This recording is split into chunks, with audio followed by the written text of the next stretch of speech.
यो तपाईले देख्न सक्नुहुन्छ करिब 8 कट्टा क्षेत्रफलमा यो जाँते लोकल जाँते फर्सी लगाइएको छ।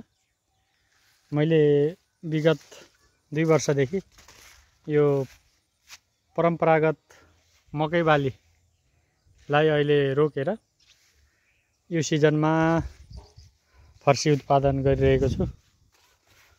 अब यो परम्परागत भन्दा व्यावसायिक रूपमा यो लगाइएको नगदे बाली एउटा कृषि उत्पादनलाई बढावा दिँदै यसले सन्तुष्टि त दिएको छ, तैपनि अलिकति बजारीकरणको समस्या छ बिक्री गर्ने समयमा। र मैले यो उत्पादनलाई सकेसम्म विषादी रहित गराउनको लागि कोसिस गरेको छु र धेरै नै कम सुरुमा प्रयोग गरियो र अहिले प्राकृतिक रूपमा फ्लाइट ट्र्यापरहरू ठाउँ ठाउँमा लगाइएको छ, जहाँ थुप्रै किराहरू त्यसमा आकर्षित भएर टाँसिरहेका छन्। यो विषादी छर्नुभन्दा यो जैविक तरिकाबाट उत्पादन गर्दाखेरि उपभोक्ताहरूलाई पनि स्वास्थ्यमा अत्यन्त सहयोग पुग्ने र हानिकारक विषादीबाट यो खानेकुरा मुक्त हुने हुँदाखेरि जैविक तरिकालाई पनि जोड दिएको छु। र अहिलेसम्म आइपुग्दाखेरि यो उत्पादन भर्खर फलहरू लाग्न लागेको छ। झालहरू सप्रिएर राम्रै देखिरहेको छ प्रशस्त रूपमा। र यो मैले चाहिँ स्थानीय रूपमा जाँते यो गोलो र एउटै फर्सी 6-7 किलो 7-8 किलोसम्म मैले उत्पादन गरेको थिएँ विगतमा। र अहिले चाहिँ भर्खर फलहरू लाग्न सुरु गरेको छ। म तपाईँहरूलाई 1-2टा यहाँ देखाउन चाहन्छु। यो सुरुबाटै गोलो अवस्थामा वृद्धि भएर आउने गर्दछ। यिनीहरू अहिले साइज चाहिँ 2वटा हत्केलामा राख्ने एउटा सानो फुटबल जत्रो साइजको उत्पादन भइरहेको छ। र यो निरन्तर वृद्धि हुँदाखेरि यिनीहरूको साइज एउटैको 7-8 किलोसम्म हुन जान्छ। र यो यहाँ उत्पादन पनि छ। तर यो किसानलाई खास समस्या केमा भन्नुहुन्छ भन्दाखेरि अब यसको खासै बिमा गरिएको छैन खेतीको। त्यस कारणले गर्दाखेरि गत हप्ता अलिकति असिना आउनाले फलहरूमा चाहिँ क्षति पुगेको छ, जसकारण पोहोरको भन्दा अलिक कम उत्पादन हुने हो कि भनेर म चिन्तित पनि छु। किन भन्दाखेरि असिनाको कारणले फलमा असिना लागेपछि दाग बस्ने र त्यहीँबाट कुहिने भएको छ। त्यो हिसाबले गर्दाखेरि अलिकति कम उत्पादन हुने र अलिकति क्षति बिहोर्नु पर्ने हो कि भन्ने मेरो आशंका छ। हेरौँ, अबको 10-15 दिनमा बजार पठाउनलाई यिनीहरू तयारी हुन्छन्। हरियो पनि झनै मिठो र होइन म यो स्टोर गरेर राख्छु पाकेपछि बेच्छु भन्न पनि पाइने यो फर्सी। दुवै कुराबाट यो चाहिँ फाइदा भयो।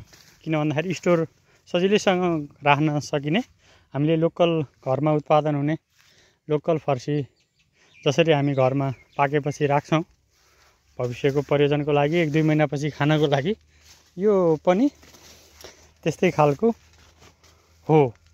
अत्यन्त यो चाहिँ नकुहिने र खानमा पनि अत्यन्त मिठो र साइजको हिसाबले ठुलो। अब प्राविधिकको कुरा गर्दाखेरि अब प्राविधिक ज्ञान बिना नै युट्युबहरू हेरेर यसको लगाउने तरिका बजार पनि आफै खोज्नुपर्छ। यो अलिकति समस्या छ।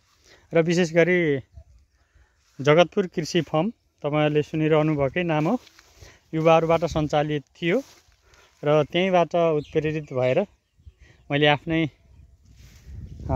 जग्गामा यो लगाउँदै आएको छु र प्रतिफल पनि राम्रै दिएको छ। अब प्राविधिक ज्ञान नभइसकेपछि समस्या के हुन्छ भन्दाखेरि अब पातहरू एक दुई ठाउँमा यस्तो पहेँलिएको छ। अब यसमा के औषधि गर्ने भन्ने कुरा मलाई चाहिँ जानकारीमा छैन। ल तपाईँले देख्न सक्नुहुन्छ यहाँ ल हेर्नुहोस्, यो असिनाले यसलाई चाहिँ दुईवटा असिनाले लाएर यो चाहिँ अलिकति क्षति भएको जस्तो यहाँ देखिएको छ। अब यस्ता कारणले कुहिएको पनि छ।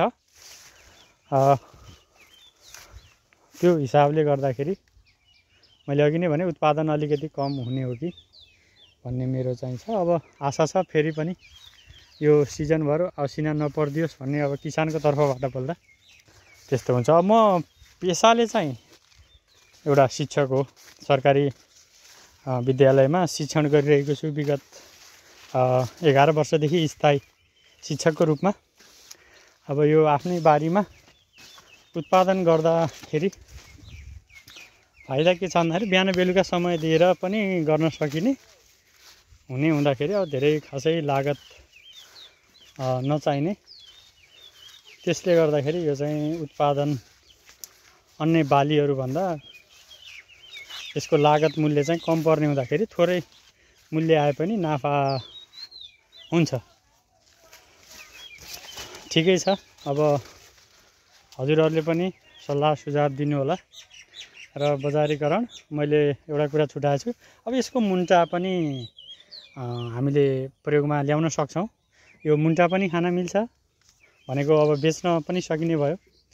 होइन म मुन्टाको प्रयोग गर्दिनँ, यसलाई फल्न दिन्छु भने पनि ठिकै छ, किन भन्दाखेरि यो फल पनि लाग्ने हो, मुन्टा पनि खान मिल्ने हो।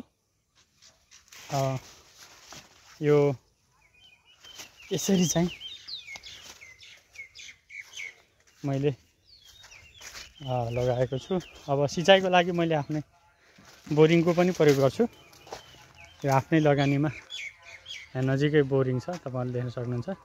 यही बोरिङको माध्यमबाट चाहिँ यहाँबाट पाइपहरू पहिल्यै ओछ्याइराखेको छु।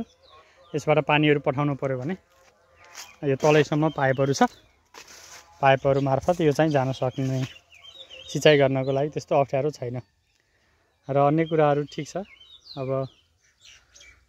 मैले हजुरहरूको अमूल्य सुझावको लागि आशा गरेको छु र एकपटक सर तपाईँहरूले मलाई दिनुपर्ने सल्लाह सुझाव त्यस्तो केही छ भने कमेन्ट बक्समा गएर कमेन्ट गर्न सक्नुहुनेछ र बजारीकरणमा यहाँहरूको भूमिका खेल्न सक्नुहुनेछ। कसैलाई फर्सीहरू आवश्यक परे मलाई तुरुन्तै सम्पर्क गर्न सक्नुहुनेछ। मैले कमेन्टमा मेरो फोन नम्बर पनि राख्नेछु। हस्, ठिक छ।